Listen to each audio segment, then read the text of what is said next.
उस वेले नेहरू का जमाना सी ते नेहरू आंदा सी मैनूं मंदिर नहीं चाहिए, मैनूं कारखाने चाहिए ने ते हिंदुस्तान के जिहड़े पुजारी होणगे उन्हां दे वो इंजीनियर होणगे।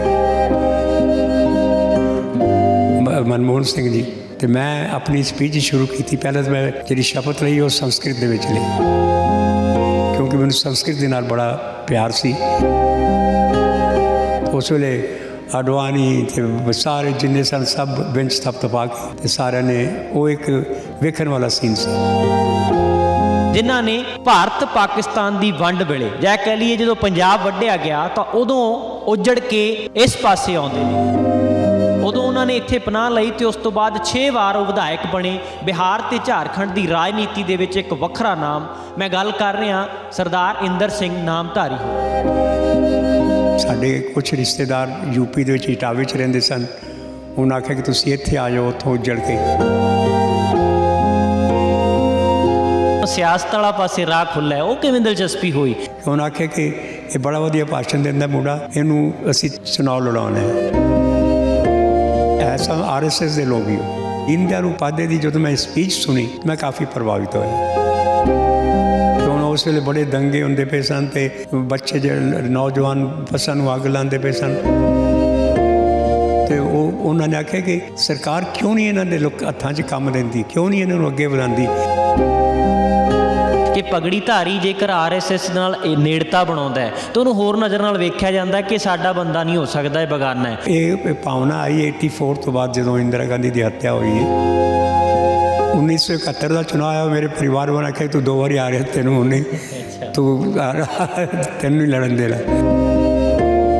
पूरन चंद हारिया तो मैं जितया वहाँ, तो मैं पहली बारी MLA बनया वहाँ 1980 MLA के ਜਿਹੜੇ जिते सन भारतीय जनता पार्टी के, अज मैनू उन्होंने लीडर चुन लिया।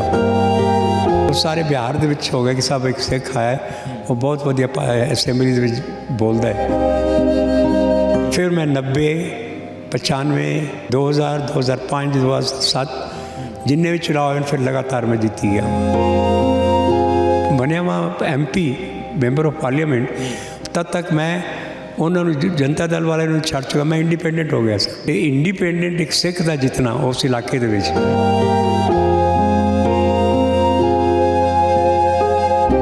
पंजाब की धरती ते जम्मिया ने विदेशों तक की दुनिया का कोई ऐसा कोना नहीं होना जिथे मल्लां ना मारियां होण। ਥਾਂ ਥਾਂ ਦੇ ਉੱਤੇ ਨੁਮਾਇੰਦਗੀ ਵੀ ਕੀਤੀ ਲੋਕਾਂ ਦੀ, ਜਿੱਥੇ ਗਿਣਤੀ ਆਪਣਿਆਂ ਦੀ ਨਹੀਂ ਸੀ ਬਗਾਨਿਆਂ ਦੀ ਸੀ, ਉੱਥੇ ਜਾ ਕੇ ਵੀ ਪਾਰਲੀਮੈਂਟ ਤੱਕ, ਵਿਧਾਨ ਸਭਾਵਾਂ ਤੱਕ ਦੇ ਮੈਂਬਰ ਬਣੇ। ਇੱਕ ਅਜਿਹੀ ਸ਼ਖਸੀਅਤ ਜਿਨ੍ਹਾਂ ਨਾਲ ਅਸੀਂ ਤੁਹਾਨੂੰ ਅੱਜ ਰੂਬਰੂ ਕਰਾਵਾਂਗੇ, ਜਿਨ੍ਹਾਂ ਨੇ ਭਾਰਤ ਪਾਕਿਸਤਾਨ ਦੀ ਵੰਡ ਵੇਲੇ ਜਾਂ ਕਹਿ ਲਈਏ ਜਦੋਂ ਪੰਜਾਬ ਵੱਢਿਆ ਗਿਆ ਤਾਂ ਉਦੋਂ ਉਜੜ ਕੇ ਇਸ ਪਾਸੇ ਆਉਂਦੇ ਨੇ। ਉਦੋਂ ਉਹਨਾਂ ਨੇ ਇੱਥੇ ਪਨਾਹ ਲਈ ਤੇ ਉਸ ਤੋਂ ਬਾਅਦ 6 ਵਾਰ ਉਹ ਵਿਧਾਇਕ ਬਣੇ। ਬਿਹਾਰ ਤੇ ਝਾਰਖੰਡ ਦੀ ਰਾਜਨੀਤੀ ਦੇ ਵਿੱਚ ਇੱਕ ਵੱਖਰਾ ਨਾਮ, ਮੈਂ ਗੱਲ ਕਰ ਰਿਹਾ ਸਰਦਾਰ ਇੰਦਰ ਸਿੰਘ ਨਾਮਧਾਰੀ ਹੋਰਾਂ ਦੀ, ਜਿਹੜੇ ਕਿ ਪਾਰਲੀਮੈਂਟ ਮੈਂਬਰ ਵੀ ਬਣਦੇ ਨੇ, 6 ਵਾਰ ਵਿਧਾਇਕ ਚੁਣੇ ਗਏ ਔਰ ਝਾਰਖੰਡ ਦੇ ਵਿੱਚ ਪਹਿਲੀ ਵਾਰੀ ਜਾ ਕੇ ਉੱਥੇ ਵੀ ਨੁਮਾਇੰਦਗੀ ਕਰਦੇ ਨੇ ਲੋਕਾਂ ਦੀ। ਉਹ ਸਾਡੇ ਨਾਲ ਨੇ, ਉਹਨਾਂ ਦੀ ਇੱਕ ਆਪਣੀ ਜੀਵਨੀ ਦੇ ਸੰਘਰਸ਼ ਦੇ ਬਾਰੇ ਵੀ ਔਰ ਜੀਵਨੀ ਦੇ ਬਾਰੇ ਦਿਲਚਸਪ ਕੁਝ ਗੱਲਾਂ ਨੇ। ਕਿਤਾਬ ਇੱਕ ਆ ਰਹੀ ਹੈ, ਉਹ ਕਿਤਾਬ ਤੁਹਾਡੇ ਹੱਥਾਂ ਤੱਕ ਛੇਤੀ ਪੁੱਜੇਗੀ, ਪਰ ਕਿਤਾਬ ਹੱਥਾਂ ਤੱਕ ਪੁੱਜੇ ਉਸ ਤੋਂ ਪਹਿਲਾਂ ਅਸੀਂ ਉਹਨਾਂ ਦੇ ਨਾਲ ਰੂਬਰੂ ਤੁਹਾਨੂੰ ਕਰਵਾ ਰਹੇ ਹਾਂ। ਸਤਿ ਸ਼੍ਰੀ ਅਕਾਲ ਜੀ। ਸਤਿ ਸ਼੍ਰੀ ਅਕਾਲ। ਤੁਹਾਡੀ ਮੈਂ ਜਿਵੇਂ ਸ਼ੁਰੂਆਤ ਕੀਤੀ ਕਿ ਜਦੋਂ ਉਜਾੜਾ ਹੁੰਦਾ ਜਾਂ ਵੰਡ ਹੁੰਦੀ ਹੈ, ਉਦੋਂ ਤੋਂ ਲੈ ਕੇ ਜਿਹੜੇ ਉਜੜੇ ਸੀ ਉਹਨਾਂ ਨੂੰ ਤਾਂ ਇਹ ਵੀ ਨਹੀਂ ਸੀ ਪਤਾ ਸਾਡਾ ਕਿੱਥੇ ਕੌਣ ਹੈ ਅਤੇ ਕਿੱਥੇ ਜਾਣਾ ਹੈ, ਪਰ ਉਸ ਤੋਂ ਬਾਅਦ ਉਹਨਾਂ ਸਾਰੇ ਸੰਘਰਸ਼ ਦੇ ਵਿੱਚ, ਉਹ ਸਾਰੇ ਪੜਾਅ 'ਚੋਂ ਲੰਘਦਿਆਂ ਹੋਇਆਂ ਵੀ ਤੁਸੀਂ ਬਤੌਰ ਵਿਧਾਨ ਸਭਾ ਮੈਂਬਰ, ਬਤੌਰ ਪਾਰਲੀਮੈਂਟ ਕਾਫੀ ਜ਼ਿਆਦਾ ਜਿਹੜਾ ਸਿਆਸੀ ਜੀਵਨ ਤੁਹਾਡਾ ਰਿਹਾ। ਹੋਰ ਕਿਹੜੇ ਕਿਹੜੇ ਦਿਲਚਸਪ ਕਿੱਸੇ ਆ ਜਿਸ ਤੋਂ ਤੁਸੀਂ ਸ਼ੁਰੂਆਤ ਕਰੀਏ?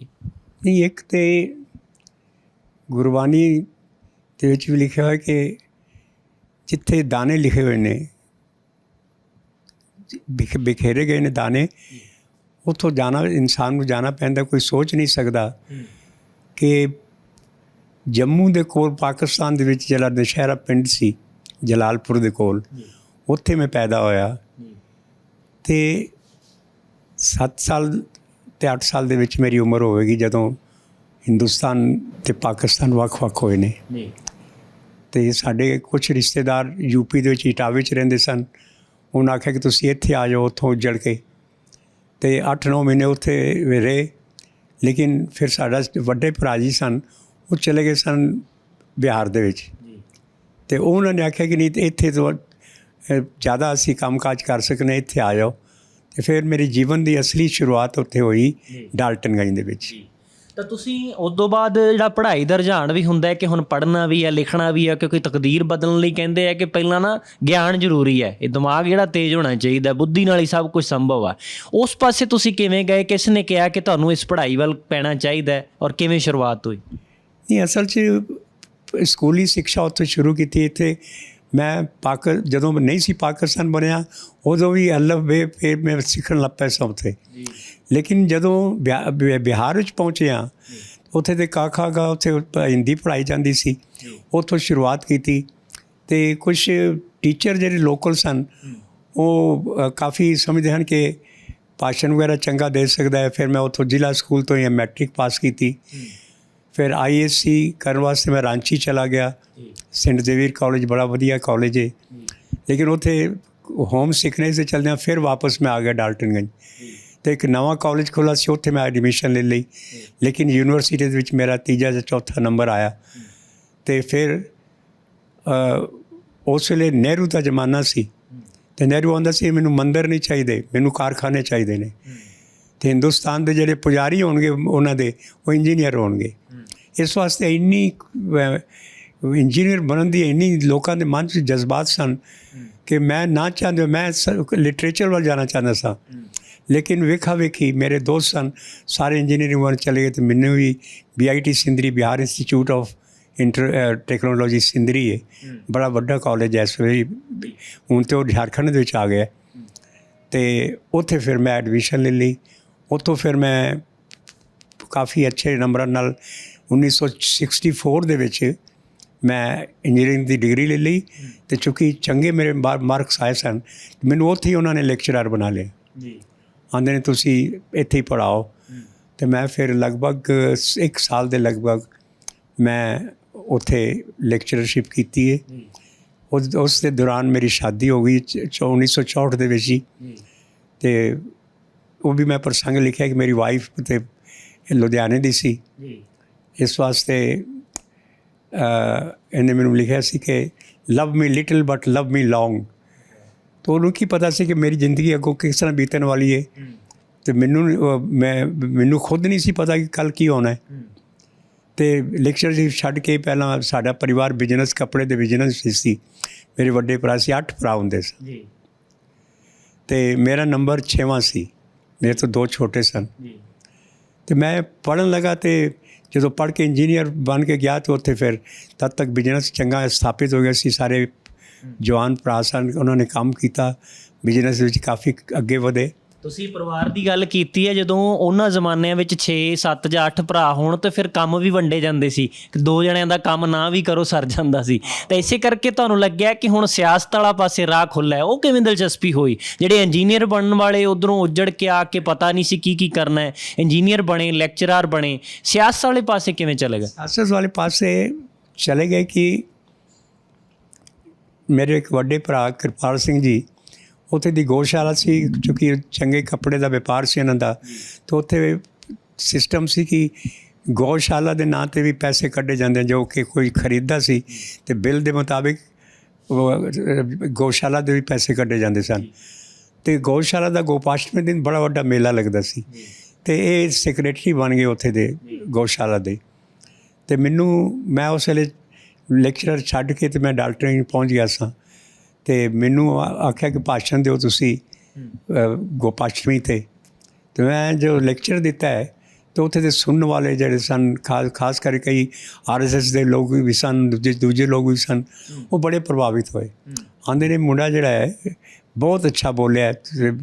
ਮੈਨੇ ਕਾਫੀ ਉਹਦੀ ਪ੍ਰਸ਼ੰਸਾ ਕੀਤੀ ਗਈ ਅਤੇ ਉਹਨਾਂ ਦਾ ਸੰਪਰਕ ਮੇਰੇ ਨਾਲ ਵਧੀ ਗਿਆ। ਐਸਾ RSS ਦੇ ਲੋਕ ਹੀ ਹੋ। ਅਤੇ ਉਹਨਾਂ ਨੇ ਫਿਰ ਮੈਨੂੰ ਉਸ ਵੇਲੇ ਦੀਨ ਦਿਆਲ ਉਪਾਧਿਆਏ BJP ਦਾ, ਉਸ ਵੇਲੇ BJP ਤੇ ਨਹੀਂ ਸੀ, ਉਸ ਵੇਲੇ ਜਨਸੰਘ ਸੀ, ਜਨਸੰਘ ਦਾ ਉਹ ਸਭ ਤੋਂ ਵੱਡਾ ਥਿੰਕਰ ਉਹ ਹੀ ਹੋਇਆ। ਅਤੇ ਉਹਦਾ ਦੌਰਾ ਬਣਿਆ ਡਾਲਟਨਗੰਜ। ਅਤੇ ਮੈਨੂੰ ਇੱਕ ਦੋਸਤ ਵਕੀਲ ਸੀ, ਉਹ ਬੜਾ ਪੱਕਾ ਸੀ RSS ਦਾ, ਉਹ ਮੈਨੂੰ ਵੀ ਨਾਲ ਲੈ ਗਿਆ। ਅਤੇ ਦੀਨ ਦਿਆਲ ਉਪਾਧਿਆਏ ਦੀ ਜਦੋਂ ਮੈਂ ਸਪੀਚ ਸੁਣੀ ਤਾਂ ਮੈਂ ਕਾਫੀ ਪ੍ਰਭਾਵਿਤ ਹੋਇਆ ਕਿ ਹੁਣ ਉਸ ਵੇਲੇ ਬੜੇ ਦੰਗੇ ਹੁੰਦੇ ਪਏ ਸਨ ਅਤੇ ਬੱਚੇ ਜਿਹੜੇ ਨੌਜਵਾਨ ਬੱਸਾਂ ਨੂੰ ਅੱਗ ਲਾਉਂਦੇ ਪਏ ਸਨ। ਅਤੇ ਉਹਨਾਂ ਨੇ ਆਖਿਆ ਕਿ ਸਰਕਾਰ ਕਿਉਂ ਨਹੀਂ ਇਹਨਾਂ ਦੇ ਹੱਥਾਂ 'ਚ ਕੰਮ ਦਿੰਦੀ, ਕਿਉਂ ਨਹੀਂ ਇਹਨਾਂ ਨੂੰ ਅੱਗੇ ਵਧਾਉਂਦੀ, ਤਾਂ ਕਿ ਜਦੋਂ ਕੋਈ ਕੰਮ ਨਹੀਂ ਤਾਂ ਫਿਰ ਇਹ ਤੋੜ ਫੋੜ ਹੀ ਕਰਨ ਲੱਗੇ ਹੋਏ ਨੇ। ਉਹਨਾਂ ਨੇ ਭਾਸ਼ਣ ਦੇ ਵਿੱਚ ਸਾਰੀ ਗੱਲ, ਉਹਦਾ ਮੇਰੇ 'ਤੇ ਬੜਾ ਪ੍ਰਭਾਵ ਪਿਆ। ਇਹ ਕਿਹੜੇ ਸਾਲ ਦੀ ਗੱਲ ਕਰ ਰਹੇ ਹੋ? ਮੈਂ 1966 ਦੀ 66। ਉਦੋਂ ਦੰਗੇ ਕਿਸ ਕਿਸ ਥਾਂ ਦੇ ਉੱਤੇ ਹੋ ਰਹੇ ਸੀ? ਉੱਥੇ ਦਿੱਲੀ ਦੇ ਵਿੱਚ ਉਸ ਵੇਲੇ ਵਾਜਪੇਈ ਵੀ MP ਬਣ ਕੇ ਆ ਗਏ ਸਨ ਅਤੇ ਲੈਕਚਰ ਦਿੰਦੇ ਸਨ ਕਿ ਬੜੀ ਬੇਕਾਰੀ ਹੈ, ਲੋਕਾਂ ਦਾ ਕੰਮ ਕੋਈ ਨਹੀਂ। ਤਾਂ ਉਸ ਵੇਲੇ ਉਹ ਦੰਗੇ ਵੀ ਕੋਈ ਸੰਪਰਦਾਇਕ ਦੰਗੇ ਨਹੀਂ ਸਨ, ਉਹ ਸਨ ਕਿ ਸਾਨੂੰ ਨੌਕਰੀ ਦਿਓ, ਸਾਨੂੰ ਜਿਸ ਤਰ੍ਹਾਂ ਹੁਣ ਲੋਕ ਕਹਿੰਦੇ ਨੇ ਕਿ ਬੇਰੁਜ਼ਗਾਰੀ ਹੈ। ਤਾਂ ਉਹਦੇ 'ਚ ਉਹਨਾਂ ਦਾ ਜਿਹੜਾ ਥਾਟ ਸੀ ਦੀਨ ਦਿਆਲ ਉਪਾਧਿਆਏ ਦਾ, ਉਹਨਾਂ ਸੀ ਕਿ ਤੁਸੀਂ ਕੰਮ ਦਿਓ ਇਹਨਾਂ ਨੂੰ, ਅਤੇ ਕਿਉਂ ਜਦੋਂ ਕੋਈ ਨਹੀਂ ਨਿਕੰਮਾ ਆਦਮੀ ਤਾਂ ਕੁਛ ਨਾ ਕੁਛ ਕਰੇਗਾ। ਤੋ ਫਿਰ ਪ੍ਰਭਾਵ ਬੜਾ ਮੈਂ ਦੱਸਿਆ ਕਿ ਗਊਸ਼ਾਲਾ ਦੇ ਵਿੱਚ ਭਾਸ਼ਣ ਜਿਹੜਾ ਮੈਂ ਦਿੱਤਾ ਨਾ ਗਊ 'ਤੇ ਗੁਰੂ ਗੋਬਿੰਦ ਸਿੰਘ ਨੇ ਆਪਣੀ ਬਾਣੀ 'ਚ ਲਿਖਿਆ ਹੈ, ਯਹੀ ਆਸ ਪੂਰੀ ਕਰੋ ਤੁਮ ਹਮਾਰੀ, ਮਿਟੈ ਕਸ਼ਟ ਗਊਨ ਛੁਟੈ ਖੇਦ ਭਾਰੀ। ਉਹਨਾਂ ਦੀ ਬਾਣੀ ਮੈਨੂੰ ਮੈਂ ਸੁਣਾਈ ਅਤੇ ਉਹ ਜਿਹੜੇ ਪੱਕੇ ਸਨ RSS ਦੇ ਬੜੇ ਪ੍ਰਭਾਵਿਤ ਹੋ ਜਾਂਦੇ ਕਿਤੇ ਗੋ ਭਗਤ ਨਿਕਲ ਗਏ ਨੇ। ਅਤੇ ਉਹ ਫਿਰ ਮੇਰੇ ਨੇੜੇ ਆਉਣ ਲੱਗ ਪਏ, ਦੀਨ ਦਿਆਲ ਉਪਾਧਿਆਏ ਆ ਗਏ ਇਹਦੇ ਵਿੱਚ। ਤੁਸੀਂ ਇੱਕ ਦੂਜੇ ਤੋਂ ਪ੍ਰਭਾਵ ਕਬੂਲ ਰਹੇ ਸੀ, ਤੁਹਾਡਾ ਉਹਨਾਂ ਦਾ ਅਸਰ ਤੁਹਾਡੇ 'ਤੇ ਹੋ ਰਿਹਾ ਸੀ, ਤੁਹਾਡਾ ਉਹਨਾਂ 'ਤੇ। ਅੱਜ ਕੱਲ੍ਹ ਹੁੰਦਾ ਜੀ, ਤੁਸੀਂ ਵੀ ਤਜਰਬੇ ਵਿੱਚੋਂ ਬਹੁਤ ਕੁਝ ਸਿੱਖਿਆ ਹੋਣਾ ਕਿ ਪਗੜੀ ਧਾਰੀ ਜੇਕਰ RSS ਨਾਲ ਨੇੜਤਾ ਬਣਾਉਂਦਾ ਹੈ ਤਾਂ ਉਹਨੂੰ ਹੋਰ ਨਜ਼ਰ ਨਾਲ ਵੇਖਿਆ ਜਾਂਦਾ ਕਿ ਸਾਡਾ ਬੰਦਾ ਨਹੀਂ ਹੋ ਸਕਦਾ, ਇਹ ਬੇਗਾਨਾ ਹੈ। ਉਸ ਵਕਤ ਇਸ ਤਰ੍ਹਾਂ ਦੀ ਤਾਂ ਗੱਲ ਨਹੀਂ ਸੀ। ਉਸ ਤਰ੍ਹਾਂ ਦੀ ਕੋਈ ਗੱਲ ਨਹੀਂ ਸੀ। ਇਹ ਭਾਵਨਾ ਆਈ 84 ਤੋਂ ਬਾਅਦ ਜਦੋਂ ਇੰਦਰਾ ਗਾਂਧੀ ਦੀ ਹੱਤਿਆ ਹੋਈ ਹੈ। ਲੇਕਿਨ ਉਸ ਵੇਲੇ ਚੂੰਕਿ ਰਿਫਿਊਜੀ ਬਣ ਕੇ ਵੀ ਸਿੱਖ ਗਏ ਨੇ ਜੇਕਰ ਕਿਸੇ ਵੀ ਪਾਸੇ, ਲੋਕਾਂ ਨੇ ਬੜੇ ਪਿਆਰ ਦੇ ਨਾਲ ਉਹਨਾਂ ਨੂੰ ਰਿਸੀਵ ਕੀਤਾ। ਅਤੇ 84 ਤੋਂ ਪਹਿਲਾਂ ਸਿੱਖ ਕਮਿਊਨਿਟੀ ਕਾਫੀ, ਮੈਨੇ ਡਾਲਟਨਗੰਜ ਵਿੱਚ ਵੀ ਕਾਫੀ ਲੋਕ ਆਪਣੇ ਬਿਜ਼ਨਸ ਵਿੱਚ ਅੱਗੇ ਵੱਧ ਚੁੱਕੇ ਸਨ। ਅਤੇ ਫਿਰ ਉਹਨਾਂ ਦੀ ਸੰਗਤ ਹੋਈ। ਦੀਨ ਦਿਆਲ ਉਪਾਧਿਆਏ ਦੇ ਨਾਲ ਮੈਂ ਇੱਕ ਵਕੀਲ ਮੇਰੇ ਗਏ ਸਨ। ਉਹ ਫਿਰ ਤਦ ਤੱਕ 67 ਦੇ ਚੁਣਾਵ ਆ ਗਏ। ਅਤੇ ਇਹ ਗੱਲ ਮੈਂ ਤੁਹਾਨੂੰ ਦੱਸਣਾ, ਮੈਂ 66 ਦੀ। ਅਤੇ ਉਹਨਾਂ ਨੇ ਮੈਨੂੰ ਜ਼ਬਰਦਸਤੀ ਇੱਥੋਂ ਦੀ ਟੀਮ ਗਈ ਪਟਨੇ ਤੋਂ, ਕਿਉਂਕਿ ਉਸ ਵੇਲੇ ਰਾਜਧਾਨੀ ਪਟਨਾ ਸੀ, ਬਿਹਾਰ ਇੱਕ ਸੀ। ਉਹਨਾਂ ਆਖਿਆ ਕਿ ਇਹ ਬੜਾ ਵਧੀਆ ਭਾਸ਼ਣ ਦਿੰਦਾ ਮੁੰਡਾ, ਇਹਨੂੰ ਅਸੀਂ ਚੁਣਾਵ ਲੜਾਉਣਾ ਹੈ, ਲੋਕ ਮੇਰੇ ਮਗਰ ਪੈ ਜਾਏ। ਅਤੇ ਉਹਨਾਂ ਦੀ ਟੀਮ ਆਈ ਸੀ ਜਿਹੜੇ ਇੰਟਰਵਿਊ ਲੈਂਦੇ ਪਏ ਹਨ ਕਿ ਕਿਹੜੇ 4-5 ਕੈਂਡੀਡੇਟ ਸਨ, ਉਹਨਾਂ ਨੂੰ ਸਿਲੈਕਟ ਕਰਨਾ ਸੀ।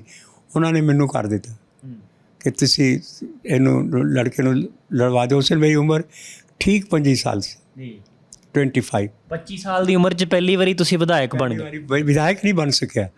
ਉੱਥੇ ਇੱਕ ਬੜਾ ਪੁਰਾਣਾ ਨੇਤਾ ਸੀ ਪੂਰਨ ਚੰਦ, ਜਿਹੜਾ ਬੜੀ ਜੇਲ੍ਹਾਂ 'ਚ ਰਿਹਾ ਸੀ। ਉਹ ਫਿਰ ਲੜਿਆ ਹੈ ਅਤੇ ਉਹ 1 ਨੰਬਰ ਅਤੇ ਮੈਂ 2 ਨੰਬਰ 'ਤੇ ਆਇਆ।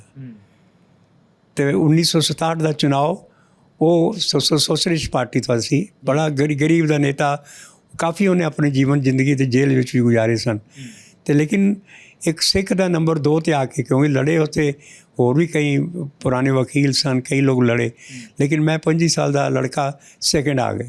ਉਹਦੇ ਨਾਲ ਤੁਹਾਡਾ ਹੌਸਲਾ ਹੋਰ ਵਧਿਆ ਹੋਣਾ? ਵੱਧ ਗਿਆ। ਅਤੇ ਉੱਥੇ 2 ਸਾਲ ਤੋਂ ਬਾਅਦ ਫਿਰ ਚੁਣਾਵ ਹੋ ਗਿਆ, ਸਰਕਾਰ ਗਿਰ ਗਈ ਅਤੇ 69 ਦੇ ਵਿੱਚ ਫਿਰ ਚੁਣਾਵ ਹੋ ਗਿਆ। ਅਤੇ ਫਿਰ ਮੈਨੂੰ ਉਹਨਾਂ ਨੇ ਆਖਿਆ ਕਿ ਤੁਸੀਂ ਲੜੋ, ਤੁਸੀਂ ਸੈਕਿੰਡ ਹੋਏ ਹੋ ਜਨਸੰਘ ਵਾਲਿਆਂ ਨੇ। ਫਿਰ ਮੈਂ ਲੜ ਗਿਆ, ਫਿਰ ਪੂਰਨ ਚੰਦ ਜਿੱਤ ਗਿਆ। 2 ਵਾਰੀ ਉਹ ਜਿੱਤਿਆ ਮੇਰੇ ਤੋਂ। ਲੇਕਿਨ ਦੂਜੀ ਵਾਰੀ ਮੇਰਾ 'ਚ ਉਹਦਾ ਫਾਸਲਾ ਬਹੁਤ ਘੱਟ ਰਹਿ ਗਿਆ। ਮੈਨੇ ਥੋੜ੍ਹੇ ਜਿਹੇ ਵੋਟਾਂ ਨਾਲ ਜਿੱਤਿਆ ਉਹ। ਤਾਂ ਉਸ ਤੋਂ ਬਾਅਦ ਫਿਰ 1971 ਦਾ ਚੁਣਾਵ ਆਇਆ। ਮੇਰੇ ਪਰਿਵਾਰ ਵਾਲਿਆਂ ਨੇ ਆਖਿਆ ਤੂੰ 2 ਵਾਰੀ ਆ ਰਿਹਾ, ਤੈਨੂੰ ਹੁਣ ਨਹੀਂ, ਤੈਨੂੰ ਨਹੀਂ ਲੜਨ ਦੇਣਾ। ਲੇਕਿਨ ਉਸ ਤੋਂ ਬਾਅਦ ਜੈ ਪ੍ਰਕਾਸ਼ ਦਾ ਅੰਦੋਲਨ ਸ਼ੁਰੂ ਹੋ ਜਾਂਦਾ ਉੱਥੇ, ਕਿ ਉਹ ਅੰਦੋਲਨ ਦੇ ਵਿੱਚ ਕਿਉਂਕਿ ਪੋਲੀਟੀਕਲ ਪਾਰਟੀ 'ਚ ਮੈਂ ਰਹਿ ਚੁੱਕਾ ਹਾਂ, 2 ਵਾਰੀ ਚੁਣਾਵ ਲੜ ਚੁੱਕਾ ਸਾਂ। ਇਸ ਵਾਸਤੇ ਮੈਨੂੰ ਲੋਕਾਂ ਨੇ ਆਖਿਆ ਕਿ ਚਲੋ ਤੁਸੀਂ ਵੀ ਸਾਥ ਦਿਓ। ਫਿਰ ਬੰਦੀ ਹੋਈ ਉੱਥੇ 2 ਦਿਨ ਦੀ, ਪੂਰੇ ਬਿਹਾਰ ਦੀ 2 ਦਿਨਾਂ ਦੀ ਬੰਦੀ ਕੀਤੀ ਸੀ। ਉਸ ਬੰਦੀ ਦੇ ਵਿੱਚ ਮੈਨੂੰ ਅਰੈਸਟ ਕੀਤਾ ਗਿਆ ਅਤੇ ਪਹਿਲੀ ਵਾਰੀ ਮੈਨੂੰ ਜੇਲ੍ਹ ਦਾ ਪਤਾ ਲੱਗਾ ਕਿ ਜੇਲ੍ਹ ਕਿਸ ਤਰ੍ਹਾਂ ਦੀ ਹੁੰਦੀ ਹੈ। ਅਤੇ 74 ਦੇ ਵਿੱਚ ਮੈਨੂੰ ਅਰੈਸਟ ਕਰਕੇ ਤੇ ਹਜ਼ਾਰੀਬਾਗ ਦੀ ਜੇਲ੍ਹ 'ਚ ਭੇਜ ਦਿੱਤਾ ਗਿਆ, ਜਿੱਥੇ ਜੈ ਪ੍ਰਕਾਸ਼ ਨਾਰਾਇਣ ਵੀ ਜੇਲ੍ਹ 'ਚ ਰਿਹਾ ਸੀ ਉੱਥੇ। ਕਿੰਨੇ ਦਿਨ ਜੇਲ੍ਹ ਕੱਟਣੀ ਪਈ ਸੀ ਤੁਹਾਨੂੰ? ਪਹਿਲੀ ਵਾਰੀ ਜੇਲ੍ਹ ਕੱਟੀ ਹੈ ਮੈਂ 83 ਡੇਜ਼ 83 ਦਿਨ, ਲਗਭਗ 3 ਮਹੀਨੇ ਉੱਥੇ। ਫਿਰ ਜੇਲ੍ਹ 'ਚੋਂ ਨਿਕਲੇ ਤਦ ਤੱਕ ਅੰਦੋਲਨ ਹੋਰ ਤੇਜ਼ ਹੋ ਗਿਆ ਸੀ। ਜਿਹੜੇ ਜੇਲ੍ਹ 'ਚ ਮੈਂ ਗਿਆ ਵਾਂ ਉੱਥੇ ਹੀ ਕਰਪੂਰੀ ਠਾਕੁਰ ਬਾਅਦ ਵਿੱਚ ਚੀਫ ਮਿਨਿਸਟਰ ਬਣਿਆ, ਕੈਲਾਸ਼ ਪਤੀ ਮਿਸ਼ਰਾ, ਅਟਲ ਬਿਹਾਰੀ ਵਾਜਪੇਈ ਵੀ ਮੇਰੇ ਤੋਂ ਕੁਝ ਦਿਨ ਪਹਿਲਾਂ ਹੀ ਉਸ ਜੇਲ੍ਹ ਤੋਂ ਨਿਕਲ ਕੇ ਗਿਆ ਸੀ। ਤਾਂ ਇੰਨਾ ਸੌਖਾ ਨਹੀਂ ਹੁੰਦਾ ਜਿੱਥੇ ਖਾਸ ਕਰਕੇ ਆਪਣੀ ਕਮਿਊਨਿਟੀ ਦੇ ਲੋਕ ਨਾ ਹੋਣ ਤੇ ਉੱਥੇ ਨੁਮਾਇੰਦਗੀ ਕਰਨ ਦਾ ਤੁਸੀਂ ਸੋਚ ਰਹੇ ਹੋਵੋ। ਤਾਂ ਫਿਰ ਪਹਿਲੀ ਵਾਰੀ ਕਾਮਯਾਬੀ ਹਾਸਲ ਬਤੌਰ ਵਿਧਾਨ ਸਭਾ ਮੈਂਬਰ ਕਦੋਂ ਮਿਲੀ, ਕਿ ਜਦੋਂ ਵੋਟਰ ਵੀ ਬਹੁਤ ਘੱਟ ਹੋਣ ਤੇ ਔਰ ਤੁਹਾਨੂੰ ਚੁਣ ਲਿਆ? ਅਸਲ ਲਗਾਵਾਂ ਫਿਰ 1975 ਵਿੱਚ ਐਮਰਜੈਂਸੀ ਲੱਗ ਜਾਂਦੀ ਹੈ। I was arrested under MISA, Maintenance of Internal Security Act, ਜਿਸ 'ਚ ਨਾ ਅਪੀਲ ਸੀ, ਨਾ ਵਕੀਲ ਸੀ, ਨਾ ਦਲੀਲ ਸੀ ਕੋਈ। ਫਿਰ ਉਹਦੇ ਵਿੱਚ ਮੈਨੂੰ 17 ਮਹੀਨੇ ਡਾਲਟਨਗੰਜ ਦੀ ਜੇਲ੍ਹ 'ਚ ਰੱਖਿਆ ਗਿਆ, ਕਿਉਂਕਿ ਉਹ ਸਾਰਾ ਜਦੋਂ ਫਿਰ ਨਵਾਂ ਚੁਣਾਵ ਹੋਇਆ ਅਤੇ ਜਿਹੜਾ ਪਹਿਲਾ ਪੂਰਨ ਚੰਦ ਸੀ, ਕਿਉਂਕਿ ਉਹਨੇ ਇਸਤੀਫਾ ਦੇ ਦਿੱਤਾ ਸੀ ਜੈ ਪ੍ਰਕਾਸ਼ ਨਾਰਾਇਣ ਦੇ ਅੰਦੋਲਨ ਦੇ ਵਿੱਚ, ਉਹਨੂੰ ਹੀ ਟਿਕਟ ਮਿਲੀ ਉੱਥੋਂ ਡਾਲਟਨਗੰਜ ਦੀ, ਅਤੇ ਮੈਂ ਉਹਦੀ ਮਦਦ ਕੀਤੀ ਉਹਨੂੰ ਜਿਤਾਉਣ ਦੇ ਵਿੱਚ। ਲੇਕਿਨ ਜਿਹੜੇ ਚੁਣਾਵ ਹੋਏ ਸਨ, ਉਹ ਜਿਹੜੀ ਕੇਂਦਰ ਦੀ ਸਰਕਾਰ ਵੀ ਘੱਟ ਚੱਲੀ 2-2.5 ਸਾਲ, ਅਤੇ 1980 ਦੇ ਵਿੱਚ ਜਦੋਂ ਚੁਣਾਵ ਹੁੰਦਾ ਹੈ ਤਦ ਤੱਕ ਜਿਹੜਾ ਜਨਸੰਘ ਸੀ ਉਹ ਭਾਜਪਾ ਬਣ ਗਿਆ ਸੀ, ਭਾਰਤੀ ਜਨਤਾ ਪਾਰਟੀ। ਅਤੇ ਉੱਥੋਂ ਫਿਰ ਚੁੱਕੀ ਮੈਂ 2 ਵਾਰੀ ਲੜ ਚੁੱਕਾ ਸਾਂ, ਇਸ ਵਾਸਤੇ ਮੈਨੂੰ ਆਖਿਆ ਕਿ ਤੂੰ ਲੜ ਤੋਂ ਹੁਣ, ਕਿਉਂਕਿ ਉਸ ਵੇਲੇ ਪੂਰਨ ਚੰਦ ਦੇ ਫਸਟ ਹੁੰਦਾ ਸੀ, ਮੈਂ ਸੈਕੰਡ ਹੁੰਦਾ ਸਾਂ। ਲੇਕਿਨ 1980 ਦੇ ਵਿੱਚ ਪਹਿਲੇ ਚੁਣਾਵ ਦੇ ਵਿੱਚ ਪੂਰਨ ਚੰਦ ਹਾਰਿਆ ਅਤੇ ਮੈਂ ਜਿੱਤਿਆ ਵਾਂ, ਅਤੇ ਮੈਂ ਪਹਿਲੀ ਵਾਰੀ MLA ਬਣਿਆ ਵਾਂ 1980 'ਚ। ਤਾਂ ਉਸ ਤੋਂ ਬਾਅਦ ਵੀ ਲਗਾਤਾਰ ਤੁਸੀਂ ਜਿਹੜੀਆਂ ਚੋਣਾਂ ਦਾ ਹਿੱਸਾ ਬਣਦੇ ਰਹੇ, ਸਾਰੀ ਗੱਲਬਾਤ ਚੱਲਦੀ ਰਹੀ। ਫਿਰ ਜਦੋਂ ਡਿਵਾਈਡੇਸ਼ਨ ਹੁੰਦੀ ਹੈ, ਝਾਰਖੰਡ ਸੂਬਾ ਅਲੱਗ ਕੱਢ ਦਿੱਤਾ ਜਾਂਦਾ, ਉਦੋਂ ਵੀ ਤੁਹਾਨੂੰ ਬੜੀ ਉਹਦਾ ਮੌਕਾ? ਮੈਨੂੰ 20 ਸਾਲ ਬਿਹਾਰ ਦੇ ਵਿੱਚ ਵੀ ਰਹਿਣ ਦਾ ਮੌਕਾ ਮਿਲਿਆ ਨਾ। ਲੇਕਿਨ ਇੱਕ ਇਹਨਾਂ ਨੇ ਕੀਤਾ ਕਿ ਜਦੋਂ ਸਿੱਖ ਜਿੱਤ ਕੇ ਗਿਆ BJP ਦਾ, ਉਸ ਵੇਲੇ ਹੁਣ ਮੈਨੂੰ ਉਹਨਾਂ ਨੇ ਆਪਣੇ ਵਿਧਾਇਕ ਦਲ ਦਾ ਨੇਤਾ ਬਣਾ ਦਿੱਤਾ, ਕਿਉਂਕਿ ਮੈਂ ਸਪੀਚ ਦਿੰਦੇ ਜੋ ਉਸ ਜਵਾਨੀ ਦੇ ਵਿੱਚ ਮੈਂ ਬੜਾ ਹਿੰਦੀ ਵਗੈਰਾ 'ਚ ਬੜਾ ਵਧੀਆ ਸਪੀਚ ਬੋਲਦਾ ਹੁੰਦਾ ਸਾਂ। ਅਤੇ ਫਿਰ MLA ਦੇ ਜਿਹੜੇ ਜਿੱਤੇ ਸਨ ਭਾਰਤੀ ਜਨਤਾ ਪਾਰਟੀ ਦੇ, ਅੱਜ ਮੈਨੂੰ ਉਹਨਾਂ ਲੀਡਰ ਚੁਣ ਲਿਆ ਆਪਣਾ। ਅਤੇ ਫਿਰ ਐਜ਼ ਲੀਡਰ ਜਿਹੜਾ ਉਹ 'ਤੇ ਹਰ ਵੇਲੇ ਕਿਸੇ ਵੀ ਮਸਲੇ 'ਤੇ ਉਹਨੂੰ ਬੋਲਣਾ ਪੈਂਦਾ ਹੈ। ਉਹ ਸਾਰੇ ਬਿਹਾਰ ਦੇ ਵਿੱਚ ਹੋ ਗਿਆ ਕਿ ਸਭ ਇੱਕ ਸਿੱਖ ਆਇਆ, ਉਹ ਬਹੁਤ ਵਧੀਆ ਅਸੈਂਬਲੀ ਦੇ ਵਿੱਚ ਬੋਲਦਾ ਹੈ। ਅਤੇ ਇਸ ਤਰ੍ਹਾਂ ਚੁਣਾਵ ਹੁੰਦੇ ਰਹੇ। ਫਿਰ 85 ਦਾ ਆਇਆ, 85 ਦੇ ਵਿੱਚ ਮੈਂ ਹਾਰ ਗਿਆ ਇੱਕ ਵਾਰੀ। ਫਿਰ ਮੈਂ 90, 95, 2000, 2005, 2007 ਜਿੰਨੇ ਵੀ ਚੁਣਾਵ ਹੋਏ ਫਿਰ ਲਗਾਤਾਰ ਮੈਂ ਜਿੱਤੀ ਗਿਆ। ਅਤੇ ਉਸ ਤੋਂ ਬਾਅਦ 1995 ਦੇ ਚੁਣਾਵ ਤੋਂ ਜਿੱਤਣ ਤੋਂ ਬਾਅਦ ਉਸ ਵੇਲੇ ਮੈਂ BJP ਤੋਂ ਹਟ ਗਿਆ ਸਾਂ, ਅਤੇ ਲਾਲੂ ਯਾਦਵ ਨੇ ਮੈਨੂੰ ਆਪਣੇ ਉਹਦਾ ਬੜਾ ਲੰਮਾ ਇਤਿਹਾਸ ਹੈ, ਕਿਤਾਬ ਪੜ੍ਹੋਗੇ ਕਿ ਕਾਰਨ ਸਾਹਿਬ ਦੇ ਵਿੱਚ। ਲੇਕਿਨ ਉਦੋਂ ਫਿਰ ਮੈਨੂੰ ਕੈਬਨਿਟ ਮੰਤਰੀ ਬਣਾਇਆ ਗਿਆ 1995 ਦੇ ਵਿੱਚ। ਮੇਰੇ ਕੋਲ ਸੀ ਟਰਾਂਸਪੋਰਟ ਦਾ ਮਹਿਕਮਾ, ਅਤੇ ਜਿਹੜਾ ਮੈਨੇ ਜ਼ਮੀਨਾਂ ਦਾ ਹੁੰਦਾ ਸਾਰਾ, 3 ਵਿਭਾਗਾਂ ਦਾ ਮੈਂ ਮੰਤਰੀ ਬਣਿਆ ਵਾਂ। ਲੇਕਿਨ ਲਾਲੂ ਯਾਦਵ ਨਾਲ ਮੇਰੀ ਪੱਟੀ ਨਹੀਂ। ਉਹਦਾ ਵੀ ਬੜਾ ਵਧੀਆ ਰੋਚਕ ਸਥਾਨ ਕਾਰਨ ਹੈ ਕਿਉਂ ਮੈਂ 2.5 ਸਾਲ ਦੇ ਵਿੱਚ ਹੀ ਕੈਬਨਿਟ ਦੇ ਮੰਤਰੀ ਤੋਂ ਇਸਤੀਫਾ ਦੇ ਦਿੱਤਾ। ਤਾਂ ਫਿਰ ਕਿਹੜੀ ਪਾਰਟੀ ਦੇ ਕੋਲ ਗਏ? ਉਸ ਵੇਲੇ ਉਹਦਾ ਨਾਂ ਸੀ ਜਨਤਾ ਦਲ ਯੂ, ਜਿਹਦਾ ਹੁਣ ਉਸ ਵੇਲੇ ਇਹ ਸੀ ਯਾਦਵ ਜਿਹੜਾ ਸੀ, ਨਿਤੀਸ਼ ਕੁਮਾਰ, ਸਾਰੇ ਉਸੇ ਪਾਰਟੀ 'ਚ ਸਨ ਸਾਰੇ, ਜਿਹੜਾ ਹੁਣ ਬਿਹਾਰ ਦਾ ਚੀਫ ਮਿਨਿਸਟਰ। ਉਹਨਾਂ ਨਾਲ ਵੀ ਤੁਹਾਡੀ ਗੱਲ ਨਹੀਂ ਬਣੀ, ਪੁੱਗੀ ਨਹੀਂ, ਤਾਂ ਫਿਰ ਰਸਤਾ ਕੀ ਅਪਣਾਉਣਾ ਪਿਆ? ਫਿਰ ਤਾਂ ਮੈਂ ਉਹਦੇ 'ਚ ਜਿਸ ਤਰ੍ਹਾਂ 95 ਦੇ ਵਿੱਚ ਮੈਂ ਮੰਤਰੀ ਬਣਿਆ ਵਾਂ, 97 'ਚ ਮੈਂ ਇਸਤੀਫਾ ਦੇ ਦਿੱਤਾ ਹੈ। ਅਤੇ 97 ਤੋਂ ਬਾਅਦ 2000 ਈਸਵੀ 'ਚ ਫਿਰ ਚੁਣਾਵ ਹੋਏ ਨੇ। ਤਦ ਜਿਹੜਾ 1.5-2 ਸਾਲ ਜਿਹੜਾ ਨਾ ਮੈਂ ਸਿੰਪਲ MLA ਬਣ ਕੇ ਅਤੇ ਰਿਹਾ ਵਾਂ ਉੱਥੇ। ਜਦੋਂ 2000 'ਚ ਝਾਰਖੰਡ ਬਣ ਜਾਂਦਾ, ਅਤੇ ਉਹ ਵੀ ਸੰਯੋਗ ਸੀ ਕਿ 1988 ਦੇ ਵਿੱਚ ਉਸ ਵੇਲੇ ਭਾਜਪਾ 'ਚ ਮੈਂ ਵਿੱਚ ਸਾਂ, ਅਤੇ ਉਹਨਾਂ ਨੇ ਮੈਨੂੰ ਮੋਤੀਹਾਰੀ ਬਿਹਾਰ ਦਾ ਇੱਕ ਜ਼ਿਲ੍ਹਾ ਹੈ, ਉੱਥੇ ਇੱਕ ਸੰਮੇਲਨ ਹੋਇਆ ਆਲ ਬਿਹਾਰ ਦਾ, ਅਤੇ ਉੱਥੇ ਫਿਰ ਮੈਨੂੰ ਚੁਣ ਲਿਆ ਗਿਆ ਪੂਰੇ ਬਿਹਾਰ ਦਾ ਅਧਿਅਕਸ਼ BJP ਦਾ। ਅਤੇ BJP ਦੇ ਅਧਿਅਕਸ਼ ਬਣਨੇ ਤੋਂ ਬਾਅਦ ਮੈਂ ਚूँकि ਛੋਟਾ ਨਾਗਪੁਰ ਉਹ ਇਲਾਕਾ ਜਿਹੜਾ ਝਾਰਖੰਡ ਦਾ ਹੈ, ਉੱਥੋਂ ਪਹਿਲੀ ਵਾਰੀ ਕੋਈ ਅਧਿਅਕਸ਼ ਬਣਿਆ ਸੀ। ਅਤੇ ਉਹ ਮੇਰੇ ਉਸ ਵੇਲੇ ਰੌਲਾ ਪਿਆ ਸੀ ਕਿ ਮੱਧ ਪ੍ਰਦੇਸ਼ ਨੂੰ ਕੱਟ ਕੇ ਅਤੇ ਛੱਤੀਸਗੜ੍ਹ ਰਾਜ ਬਣਨਾ ਸੀ, ਅਤੇ ਯੂਪੀ ਨੂੰ ਕੱਟ ਕੇ ਔਰ ਜਿਹੜਾ ਉੱਤਰਾਖੰਡ। ਅਤੇ ਫਿਰ ਮੈਂ ਮੰਗ ਕੀਤੀ, ਆਗਰੇ 'ਚ ਸੰਮੇਲਨ ਹੁੰਦਾ ਹੈ 1988 'ਚ, ਮੈਂ ਤੁਸੀਂ 2 ਵੱਡੇ ਪ੍ਰਾਂਤਾਂ ਨੂੰ ਕੱਟ ਕੇ ਉਹਨਾਂ 'ਚ ਕੱਢਦੇ ਪਏ ਹੋ, ਬਿਹਾਰ ਵੀ ਇੱਕ ਵੱਡਾ ਪ੍ਰਾਂਤ ਹੈ, ਤੁਸੀਂ ਕਿਉਂ ਨਹੀਂ ਛੋਟਾ ਨਾਗਪੁਰ ਨੂੰ ਜਾਂ ਝਾਰਖੰਡ ਨੂੰ ਅਲੱਗ ਕਰਕੇ। ਅਤੇ ਫਿਰ ਉਹਦੇ 'ਤੇ 2 ਘੰਟਾ ਬਹਿਸ ਹੋਈ ਹੈ ਆਗਰੇ ਦੇ ਵਿੱਚ। ਅਤੇ ਅਡਵਾਨੀ ਉਸ ਵੇਲੇ ਅਧਿਅਕਸ਼ ਸਨ, ਉਹਨਾਂ ਆਖਿਆ ਕਿ ਅਗਰ ਇਹ ਉਸ ਵੇਲੇ ਮੁਰਲੀ ਮਨੋਹਰ ਜੋਸ਼ੀ ਨੇ ਮੇਰਾ ਬੜਾ ਸਾਥ ਦਿੱਤਾ, ਅਤੇ ਇਹ ਤੈਅ ਹੋਇਆ ਜਦੋਂ ਅਸੀਂ ਸਾਡੀ ਸਰਕਾਰ ਬਣੇਗੀ ਤਾਂ ਅਸੀਂ 2 ਦੇ ਬਦਲੇ 3 ਨਵੇਂ ਸਟੇਟ ਬਣਾਵਾਂਗੇ, ਉੱਤਰਾਖੰਡ, ਛੱਤੀਸਗੜ੍ਹ। ਅਤੇ ਉਸ ਵੇਲੇ ਅਸੀਂ ਇਹਦਾ ਨਾਂ ਰੱਖਿਆ ਸੀ ਝਾਰਖੰਡ, ਬਾਅਦ ਵਿੱਚ ਰੱਖਿਆ ਗਿਆ ਕੀ ਨਾਂ ਸੀ, ਹਾਂ ਬਨਾਂਚਲ ਜੀ, ਬਨਾਂਚਲ ਦੇ ਨਾਂ 'ਤੇ ਫਿਰ ਉਹਨਾਂ ਨੇ ਆਪਣਾ ਵਾਅਦਾ ਪੂਰਾ ਕੀਤਾ। ਜਦੋਂ ਵਾਜਪੇਈ ਜੀ ਪ੍ਰਧਾਨ ਮੰਤਰੀ ਬਣੇ ਨੇ 1999 'ਚ, ਅਤੇ 2000 ਈਸਵੀ ਦੇ ਵਿੱਚ ਝਾਰਖੰਡ ਬਣ ਜਾਂਦਾ, 3 ਨਵੇਂ ਰਾਜ ਜਿਹੜੇ ਨੇ। ਇਹ ਤੁਹਾਡਾ ਜਿਹੜਾ ਸਾਰਾ ਸਫ਼ਰ ਚੱਲ ਰਿਹਾ ਸੀ, ਕਿਉਂਕਿ ਤੁਸੀਂ ਪ੍ਰਾਪਤੀਆਂ ਤਾਂ ਨਾਲੋਂ ਨਾਲ ਕਰ ਹੀ ਰਹੇ ਸੀ, ਜ਼ਿੰਮੇਵਾਰੀਆਂ ਵੀ ਵੱਡੀਆਂ ਮਿਲ ਰਹੀਆਂ ਸੀ, ਕਿਸੇ ਵੀ ਪਾਰਟੀ ਦਾ ਹਿੱਸਾ ਬਣੇ।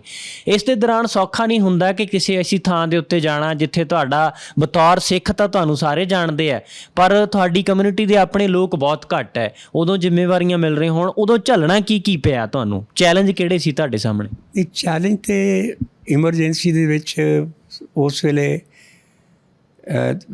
ਜੇਲ੍ਹ ਦੀ ਜ਼ਿੰਦਗੀ ਕੱਟਣੀ ਬੜੀ ਮੁਸ਼ਕਿਲ ਹੁੰਦੀ ਹੈ, ਲੇਕਿਨ ਉਹਦਾ ਵੀ ਇੱਕ ਚੈਪਟਰ ਹੈ ਇਸ ਕਿਤਾਬ ਦੇ ਵਿੱਚ ਕਿ ਜੇਲ੍ਹ ਕੇ ਖੱਟੇ ਮਿੱਠੇ ਅਨੁਭਵ ਕੀ ਹੋਇਆ, ਉਹ ਵੀ ਉਹਦੇ 'ਚ।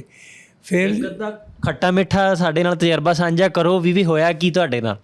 ਨਹੀਂ, ਜਦੋਂ ਮੈਨੇ ਜੇਲ੍ਹ ਦੇ ਵਿੱਚ ਜਾਣ ਤੋਂ ਬਾਅਦ ਇੰਨੇ ਲੰਮੇ ਸਮੇਂ ਵਾਸਤੇ, ਪਹਿਲਾਂ ਤਾਂ ਲਗਭਗ 3 ਮਹੀਨੇ ਤਾਂ ਹਜ਼ਾਰੀਬਾਗ ਜੇਲ੍ਹ 'ਚ ਮੈਂ ਰਹਿ ਚੁੱਕਾ ਸੀ, ਅਤੇ ਬਾਕੀ ਹੁਣ ਲੰਮੇ ਸਮੇਂ ਤੱਕ ਉਹਦੇ ਵਿੱਚ ਸਾਰੇ ਪਰਵ ਤਿਉਹਾਰ ਸਾਰੇ, ਕਿਉਂਕਿ 17-18 ਮਹੀਨੇ ਲਗਾਤਾਰ ਜੇਲ੍ਹ ਦੇ ਵਿੱਚ ਰਹਿਣਾ, ਅਤੇ ਜੇਲ੍ਹ ਦੇ ਅੰਦਰ ਸਾਡੀ ਜੀਵਨ ਚੰਗੀ ਤਰ੍ਹਾਂ ਬੀਤਿਆ ਇਸ ਵਾਸਤੇ ਕਿ ਮੈਨੂੰ ਚੂँकि ਬਚਪਨ ਦੇ ਵਿੱਚ ਹੀ ਗੁਰਬਾਣੀ ਵੀ ਮੈਂ ਪੜ੍ਹਦਾ ਹੋਣੀ, ਲੇਕਿਨ ਜਿਹੜੇ ਧਾਰਮਿਕ ਗ੍ਰੰਥ ਸਨ, ਰਾਮਾਇਣ, ਗੀਤਾ, ਇਹ ਵੀ ਮੈਂ ਕਾਫੀ ਪੜ੍ਹਦਾ ਰਿਹਾ। ਅਤੇ ਜਦੋਂ ਜੇਲ੍ਹ ਦੇ ਦਿਨ ਉੱਥੇ ਰਹਿਣੇ ਪਏ ਡਾਲਟਨਗੰਜ ਜੇਲ੍ਹ ਦੇ ਵਿੱਚ, ਅਤੇ ਮੇਰੀ ਰਾਮਾਇਣ ਰਾਮਚਰਿਤ ਮਾਨਸ ਜਿਹੜਾ ਤੁਲਸੀਦਾਸ ਦਾ, ਉਹਦੇ 'ਤੇ ਮੇਰੇ ਕਾਫੀ ਮੈਨੂੰ ਉਹਦਾ, ਕਿਉਂਕਿ ਨਾਲ ਹੀ ਰਾਮਲੀਲਾ ਲੱਗਦੀ ਸੀ, ਅਤੇ ਮੈਂ ਜਾ ਕੇ ਅਕਸਰ ਵੇਖਦਾ ਹੁੰਦਾ ਸਾਂ ਸਕੂਲ ਵਿੱਚ ਪੜ੍ਹਦਿਆਂ ਹੋਇਆ। ਅਤੇ ਫਿਰ ਉੱਥੇ ਕਈ ਪ੍ਰੋਫੈਸਰ ਵੀ ਸਨ ਜਿਹੜੇ ਨਾਲ ਜੇਲ੍ਹ ਦੇ ਸਨ, ਉਹ ਮੈਨੂੰ ਜਾਣਦੇ ਸਨ, ਮੇਰੀ ਤਕਰੀਰਾਂ ਵੀ ਉਹਨਾਂ ਸੁਣੀਆਂ ਨੇ ਸਨ, ਅਤੇ ਉਹ ਆਖਣ ਕਿ ਤੁਸੀਂ ਰੋਜ਼ ਕਥਾ ਕਰੋ, ਅਸੀਂ ਸੁਣਾਂਗੇ। ਅਤੇ ਇੱਕ ਸਾਡਾ ਉਹ ਫਿਰ ਟਾਈਮ ਬੜਾ ਵਧੀਆ ਕੱਟਿਆ, ਅਤੇ ਮੈਂ ਵਕਤਾ ਹੁੰਦਾ ਸਾਂ, ਉਹ ਸਰੋਤਾ ਹੁੰਦੇ ਸਨ, ਅਤੇ ਇਹ ਮੇਰੀ ਇੱਕ ਜ਼ਿੰਦਗੀ ਦੀ ਇੱਕ ਹੈ ਕਿ ਉਸ ਜੇਲ੍ਹ ਦੇ ਦਿਨ ਵੀ ਮੈਂ ਫਿਰ ਗੁਰਬਾਣੀ ਦਾ ਵੀ ਉਹਨਾਂ ਨੂੰ ਉਸ ਤਰ੍ਹਾਂ ਹੀ ਟੂਕ ਨਾਲ ਲਾ ਕੇ ਕਿਸ ਤਰ੍ਹਾਂ ਗ੍ਰੰਥਾਂ 'ਚ ਕੀ ਲਿਖਿਆ, ਗੁਰਬਾਣੀ ਕੀ ਆਉਂਦੀ ਪਈ ਹੈ। ਇਹ ਸਾਰੇ ਤਜਰਬਿਆਂ ਦੇ ਵਿੱਚੋਂ ਫਿਰ ਉਸ ਤੋਂ ਬਾਅਦ 2009 ਦੇ ਵਿੱਚ ਪਹਿਲੀ ਵਾਰੀ ਪਾਰਲੀਮੈਂਟ ਮੈਂਬਰ ਵੀ ਬਣਦੇ ਹੋ ਤੁਸੀਂ, ਉਹਦਾ ਤਜਰਬਾ ਕਿੰਨਾ ਕੁ ਵਧੀਆ ਰਿਹਾ, ਕਿੰਨਾ ਕੁ ਮਾੜਾ ਰਿਹਾ? ਕਿਉਂਕਿ ਮੈਂ ਜਦੋਂ ਬਣਿਆ ਵਾਂ MP ਮੈਂਬਰ ਆਫ ਪਾਰਲੀਮੈਂਟ, ਤਦ ਤੱਕ ਮੈਂ ਉਹਨਾਂ ਨੂੰ ਜਨਤਾ ਦਲ ਵਾਲਿਆਂ ਨੂੰ ਛੱਡ ਚੁੱਕਾ, ਮੈਂ ਇੰਡੀਪੈਂਡੈਂਟ ਹੋ ਗਿਆ ਸੀ, ਅਤੇ ਆਖਰੀ MLA ਵੀ ਮੈਂ ਬਣਿਆ, ਮੈਂ ਇੰਡੀਪੈਂਡੈਂਟ ਹੀ। ਅਤੇ ਫਿਰ ਪਾਰਲੀਮੈਂਟ ਚੂँकि ਮੈਂ ਉਸ ਵੇਲੇ ਕਾਫੀ ਮਸ਼ਹੂਰੀ ਹੋ ਚੁੱਕੀ ਸੀ, ਲੋਕਾਂ ਨੂੰ ਬੜਾ ਕੁਛ, ਮੈਂ ਸਪੀਕਰ ਵਿੱਚ ਰਹਿ ਚੁੱਕਾ ਸਾਂ, ਕਈ ਤਰ੍ਹਾਂ ਦੇ ਲੋਕ ਮੇਰੇ ਕੰਮ ਕਰਾਉਂਦੇ ਸਨ ਆ ਕੇ, ਉਹ ਇਲਾਕਾ ਪੂਰਾ ਖੁਸ਼ ਸੀ। ਲੋਕ ਆਖਿਆ ਕਿ ਮੈਨੇ ਇੰਡੀਪੈਂਡੈਂਟ ਲੜੋ ਤੁਸੀਂ। ਤੁਹਾਡੇ ਤੋਂ ਪਾਰਟੀ ਕੋਈ ਖੁਸ਼ ਹੋਵੇ ਨਾ ਹੋਵੇ, ਲੋਕ ਤੁਹਾਡੇ ਤੋਂ ਖੁਸ਼, ਲੋਕ ਸੋ ਖੁਸ਼ ਸਨ, ਇਹਦੇ 'ਚ ਕੋਈ ਸ਼ੱਕ ਨਹੀਂ।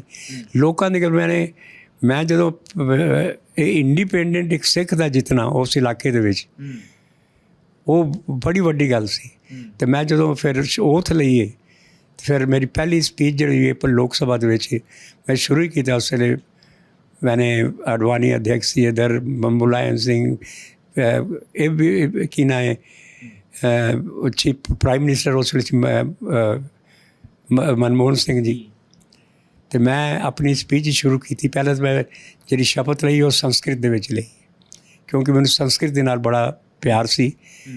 ਤੇ ਸੰਸਕ੍ਰਿਤ ਵਿੱਚ ਮੈਂ ਓਥ ਲਈ। ਉਸ ਤੋਂ ਬਾਅਦ ਮੇਰਾ ਪਹਿਲੀ ਸਪੀਚ ਹੋਈ, ਤਾਂ ਮੈਂ ਕਿਹਾ ਸਭ ਤੋਂ ਪਹਿਲਾਂ ਮੈਂ ਸਦਨ ਦੇ ਸਾਹਮਣੇ ਪ੍ਰਸਤਾਵ ਰੱਖਾਂਗਾ ਕਿ ਉਹ ਜਨਤਾ ਜਿਨ੍ਹਾਂ ਨੇ ਸੰਵਿਧਾਨ ਦੇ ਅਨੁਸਾਰ, ਕਿਉਂਕਿ ਸੰਵਿਧਾਨ ਆਂਦਾ ਕਿ ਕੋਈ ਜਾਤ ਪਾਤ ਨਹੀਂ, ਕੋਈ ਧਰਮ ਨਹੀਂ, ਉਹਨਾਂ ਨੇ ਸੰਵਿਧਾਨ ਦਾ ਅਨੁਸਰਨ ਕਰਦਿਆਂ ਹੋਇਆ ਇੱਕ ਸਿੱਖ ਨੂੰ ਜਿਤਾਇਆ ਉਸ ਇਲਾਕੇ ਦੇ ਵਿੱਚ। ਮੈਂ ਚਾਹੁੰਦਾ ਹਾਂ ਕਿ ਉਸ ਮਹਾਨ ਜਨਤਾ ਦਾ ਬੈਂਚ ਥਪਥਪਾ ਕੇ ਤੇ ਸਵਾਗਤ ਕੀਤਾ ਜਾਏ। ਉਸ ਵੇਲੇ ਅਡਵਾਨੀ ਤੇ ਸਾਰੇ ਜਿੰਨੇ ਸਨ ਸਭ ਬੈਂਚ ਥਪਥਪਾ ਕੇ ਤੇ ਸਾਰਿਆਂ ਨੇ, ਉਹ ਇੱਕ ਵੇਖਣ ਵਾਲਾ ਸੀਨ ਸੀ। ਤੁਹਾਡੀ ਨਾ ਉਸ ਵੇਲੇ ਦੇ ਰਾਜਨੀਤਿਕ ਸਫ਼ਰ, ਨਿੱਜੀ ਜ਼ਿੰਦਗੀ ਦੀਆਂ ਬਹੁਤ ਸਾਰੀਆਂ ਗੱਲਾਂ ਕਿਤਾਬ 'ਚ ਵੀ ਲੋਕ ਪੜ੍ਹ ਲੈਣਗੇ ਪਾਠਕ, ਪਰ ਇੱਕ ਗੱਲ ਮੈਂ ਜਾਣਨਾ ਚਾਹੁੰਦਾ ਨਿੱਜੀ ਤੌਰ ਦੇ ਉੱਤੇ, ਅੱਜ ਕੱਲ੍ਹ ਕੜੱਤਣ ਬਹੁਤ ਹੈ ਸਿਆਸਤ ਦੇ ਅੰਦਰ, ਗਿਰਾਵਟ ਬਹੁਤ ਹੈ, ਸ਼ਬਦਾਵਲੀ ਇੱਕ ਦੂਜੇ ਦੇ ਖਿਲਾਫ ਬੋਲਣ ਲੱਗਿਆ ਸੋਚਿਆ ਨਹੀਂ ਜਾਂਦਾ। ਉਸ ਵੇਲੇ ਕੀ ਖੁੱਲ੍ਹੇ ਦਿਲ ਨਾਲ ਸਵਾਗਤ ਕੀਤਾ ਜਾਂਦਾ ਸੀ ਕਿ ਪਾਰਟੀ ਜਿਹੜੀ ਮਰਜ਼ੀ ਹੋਵੇ ਇਸ ਬੰਦੇ ਦੀ, ਪਰ ਹੈ ਤਾਂ ਸਿਆਸਤਦਾਨ, ਇੱਜ਼ਤ ਕਰੋ? ਨਹੀਂ, ਉਹ ਫਿਰ ਆਦਮੀ 'ਤੇ ਡਿਪੈਂਡ ਕਰਦਾ ਹੈ ਕਿ ਮਤਲਬ ਲੋਕਾਂ ਨੂੰ। ਹੁਣ ਮੈਂ ਜਦੋਂ ਸੰਨਿਆਸ ਲੈ ਲਿਆ ਚੁਣਾਵ ਤੋਂ, ਹੁਣ ਵੀ ਮੈਨੂੰ ਰੋਜ਼ ਆਂਦੇ ਨੇ ਇੱਕ ਵਾਰ ਆਪ ਮੈਂ ਕਿਹਾ ਨਹੀਂ, ਮੈਂ 80 क्रॉस ਕਰ ਚੁੱਕਾ ਹੂੰ, ਮੈਂ ਆਪ ਚੁਣਾਵ ਨਹੀਂ ਲੜੂੰਗਾ। ਉਹ ਇੰਨਾ ਪਿਆਰ ਕਰਦੇ ਨੇ ਮੈਨੂੰ ਕਿ ਉਹਦਾ ਕੋਈ ਵਰਣਨ ਹੀ ਨਹੀਂ। ਪਰ ਸਿਆਸਤ ਵਿੱਚ ਜਿਹੜੇ ਆਉਣਾ ਵੀ ਚਾਹੁੰਦੇ ਆ ਜਾਂ ਨੌਜਵਾਨ ਨੇ ਯੂਨੀਵਰਸਿਟੀ ਕਾਲਜਾਂ 'ਚ, ਉਹਨਾਂ ਨੂੰ ਤੁਸੀਂ ਕੀ ਕਹਿਣਾ ਚਾਹੋਗੇ ਅਖੀਰ ਦੇ ਵਿੱਚ ਕਿ ਸਿਆਸਤ ਦੇ ਬਾਰੇ ਕੀ ਸਮਝ ਹੋਣੀ ਚਾਹੀਦੀ? ਇਹ ਵਹੀ ਹੈ ਕਿ ਸਿਆਸਤ ਜੇਕਰ ਪੋਜ਼ੀਟਿਵਿਟੀ ਦੇ ਨਾਲ ਕੀ ਲਈ ਜਾਏ, ਜੇਕਰ ਆਦਮੀ ਕੋਈ ਜਾਏ ਮੈਂ ਕਮਾਉਣ ਵਾਸਤੇ ਚੱਲਿਆ ਵਾਂ ਜਾਂ ਕੁਛ ਚੱਲਿਆ ਵਾਂ, ਉਹ ਫਿਰ ਵੱਖਰਾ ਕੰਮ ਹੈ। ਲੇਕਿਨ ਜਦੋਂ ਆਦਮੀ ਸੇਵਾ ਦੇ ਭਾਵ ਨਾਲ ਜਾਂਦਾ ਹੈ ਅਤੇ ਸੇਵਾ ਦੇ ਭਾਵ ਨੂੰ ਹਰ ਇੱਕ ਵਿਅਕਤੀ, ਉਹ ਕਿਸੇ ਵੀ ਧਰਮ ਨੂੰ ਮੰਨਣ ਵਾਲਾ ਹੋਵੇ, ਉਹਦੇ ਵੱਲ। ਸ਼ੁਰੂ 'ਚ ਮੈਂ ਭਾਜਪਾ ਵਿੱਚ ਸਾਂ ਜਾਂ ਜਨਸੰਘ ਦੇ ਵਿੱਚ, ਅਤੇ ਮੁਸਲਮਾਨ ਵੋਟ ਨਹੀਂ ਮੈਨੂੰ ਦਿੰਦੇ ਸਨ, ਲੇਕਿਨ ਮੇਰੀ ਵਡਿਆਈ ਬੜੇ ਕਰਦੇ ਸਨ।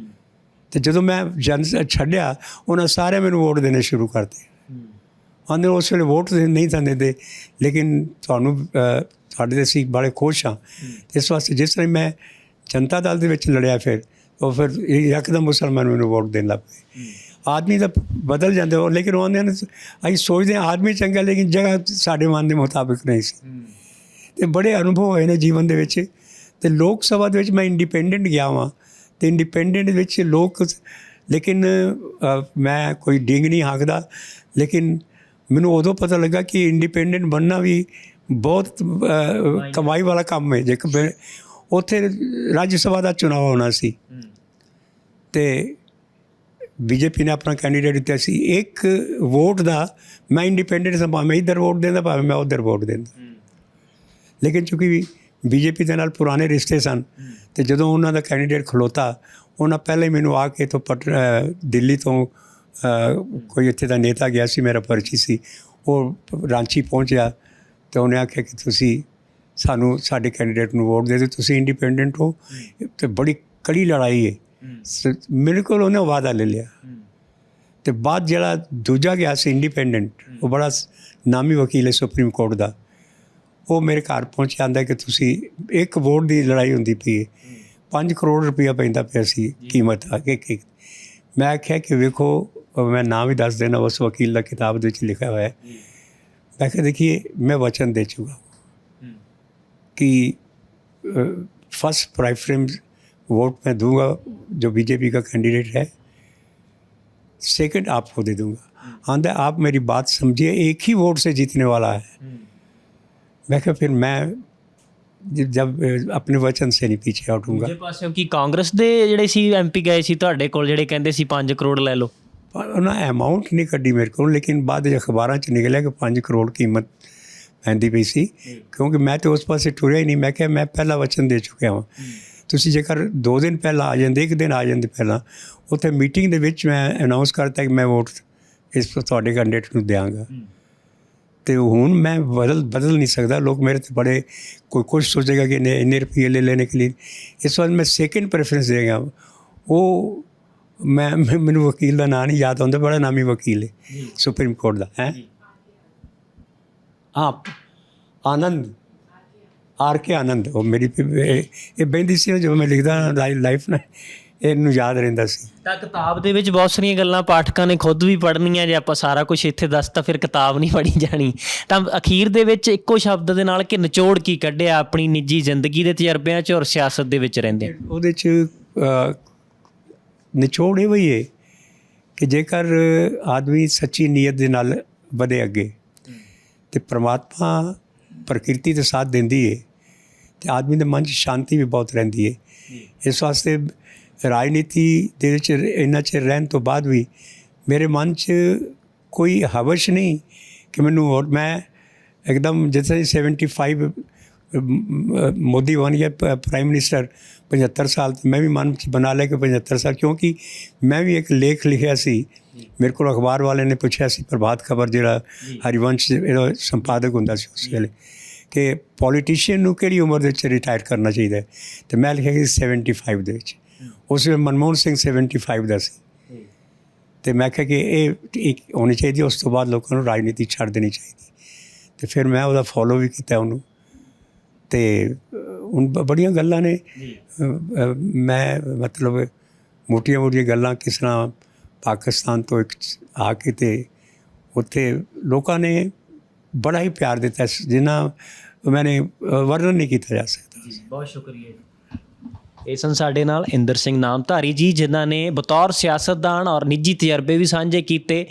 ਵੰਡ ਤੋਂ ਬਾਅਦ 1947 ਤੋਂ ਬਾਅਦ ਜਦੋਂ ਇਹਨਾਂ ਦੀ ਉਮਰ ਮਹਿਜ 7-8 ਸਾਲ ਸੀ, ਉਸ ਤੋਂ ਬਾਅਦ ਬਹੁਤ ਕੁਝ ਹੱਡੀ ਵੀ ਹੰਡਾਇਆ, ਪਰਿਵਾਰ ਦੇ ਨਾਲ ਦੁੱਖ ਵੀ ਝੱਲੇ ਨੇ, ਪ੍ਰਾਪਤੀਆਂ ਵੀ ਬਹੁਤ ਵੱਡੀਆਂ ਨੇ, ਪਾਰਲੀਮੈਂਟ ਤੱਕ ਪਹੁੰਚਣਾ, ਵਿਧਾਨ ਸਭਾ ਦੇ ਸਪੀਕਰ ਤੱਕ ਬਣਨਾ, ਫਿਰ ਇਸ ਤੋਂ ਇਲਾਵਾ ਕਿ 6 ਵਾਰ ਵਿਧਾਇਕ ਚੁਣੇ ਜਾਣਾ। ਇਹ ਸਾਰੀਆਂ ਗੱਲਾਂ ਦੀਆਂ ਪ੍ਰਾਪਤੀਆਂ ਦੇ ਨਾਲ ਇਹਨਾਂ ਦੇ ਤਜਰਬੇ ਕੀ ਰਹੇ ਨੇ, ਜੇਲ੍ਹਾਂ ਵੀ ਕੱਟੀਆਂ, ਉਹ ਸਾਰੀਆਂ ਗੱਲਾਂ ਅਸੀਂ ਕਰਨ ਦੀ ਕੋਸ਼ਿਸ਼ ਕੀਤੀ ਹੈ। ਇਹਨਾਂ ਦੀ ਕਿਤਾਬ ਇੱਕ ਇਹਨਾਂ ਦੀ ਜੀਵਨੀ ਦੇ ਉੱਤੇ ਹੀ ਆ ਰਹੀ ਹੈ, ਜਲਦੀ ਤੁਹਾਡੇ ਹੱਥ ਵਿੱਚ ਹੋਵੇਗੀ, ਉਸ ਨੂੰ ਵੀ ਪੜ੍ਹ ਕੇ ਤੁਸੀਂ ਬਹੁਤ ਸਾਰੀਆਂ ਗੱਲਾਂ ਹੋਰ ਦਿਲਚਸਪ ਜਾਣ ਸਕਦੇ ਹੋ। ਇਸ ਮੁਲਾਕਾਤ ਵਿੱਚ ਇੰਨਾ ਹੀ। ਸਾਥੀ ਕੈਮਰਾਮੈਨ ਮਨਦੀਪ ਸਿੰਘ ਦੇ ਨਾਲ ਸੰਦੀਪ ਲਾਧੂਕਾ, ABC ਪੰਜਾਬ, ਚੰਡੀਗੜ੍ਹ।